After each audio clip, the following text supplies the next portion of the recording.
नमस्कार, मैं डॉक्टर रितु सक्सेना, लोकनायक हॉस्पिटल से इमरजेंसी की हेड एंड डीएमएस। आपको कुछ मंकी पॉक्स आजकल बहुत लेटेस्ट न्यूज़ चल रही है मंकी पॉक्स के बारे में बताना चाहती हूँ कि जूनोटिक डिजीज़ है, जैसे कि बाकी एनिमल से फैलने वाली बीमारियों को हम जूनोटिक कहते हैं। और ये एक डीएनए वायरस के थ्रू होता है जो काफ़ी कुछ सिमिलर है स्मॉल पॉक्स से।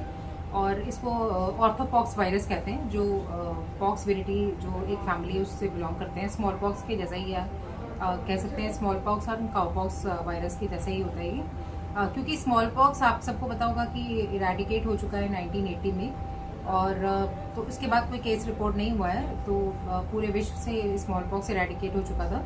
लेकिन जो ये अभी आजकल मंकी पॉक्स के बारे में जो हम सुन रहे हैं, ये एंडेमिक है, मतलब ये होता रहता है अफ्रीकन कंट्रीज़ में, और इसके दो खास जगह हैं, सेंट्रल अफ्रीका और वेस्ट अफ्रीका में होता रहता है ये बीमारी। लेकिन क्योंकि अब ये अफ्रीका से बाहर कई कंट्रीज़ में, अभी जो लेटेस्ट है वो 15 कंट्रीज़ में स्प्रेड हो चुका है। अभी जो लेटेस्ट है स्विट्ज़रलैंड, ऑस्ट्रिया और इजराइल में भी फैल चुका है। तो इसके केसेस रिपोर्ट आ रहे हैं, जो कंफर्म केसेस मिले हैं, more than 100 cases outside Africa मिले हैं। इसलिए ये कंसर्न का मैटर है, और इसीलिए WHO इस पर काफ़ी मॉनिटरिंग चल रही है इसके ऊपर, और सारी कंट्रीज़ में अलर्ट है।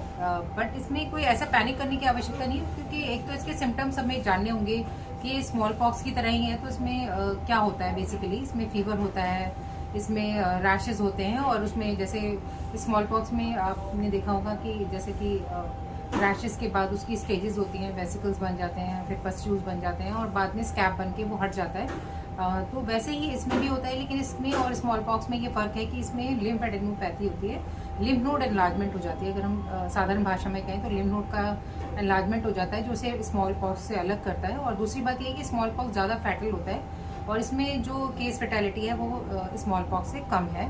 अभी तक जो नॉन एंडेमिक कंट्रीज में कोई भी केस रिपोर्ट नहीं हुआ है जिसकी डेथ हुई हो, तो ये एक अच्छी बात है। लेकिन क्योंकि ये कई कंट्रीज़ में आया है और इसका कोई रीज़न, ज़्यादातर ये पहले ट्रैवलिंग से जो लोग अफ्रीका में ट्रैवल करते थे उनको होता था, लेकिन आजकल क्योंकि ये नॉन एंडेमिक कंट्रीज़ में काफ़ी में निकला है, तो इसमें काफ़ी मतलब हम लोगों को अलर्ट रहने की आवश्यकता है।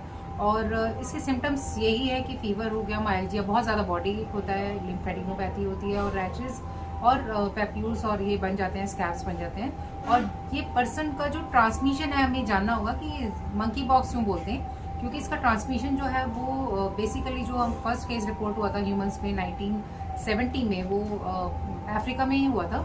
और से कई केसेस अफ्रीका में रिपोर्ट होते रहते हैं, बेसिकली मंकीज़ में, स्क्विरल्स में और रैट में ये केसेस इसके होते हैं, जो कि जानवर से ह्यूमन में ट्रांसमिशन हो जाता है। एनिमल टू एनिमल भी होता है और एनिमल टू ह्यूमन भी होता है। लेकिन इसमें एक जान लेने वाली बात ये भी है कि ह्यूमन टू ह्यूमन ट्रांसमिशन भी होता है, और ह्यूमन टू ह्यूमन ट्रांसमिशन होता है जो रेस्पिरेटरी ड्रॉपलेट्स होते हैं, या फोमाइट्स होते हैं, या जो बॉडी फ्लूइड होते हैं पेशेंट के, अगर उनके कांटेक्ट में कोई आता है तो उसको ये इन्फेक्शन हो सकता है। तो इसलिए अलर्ट रहने की आवश्यकता है हेल्थ केयर वर्कर्स को, जो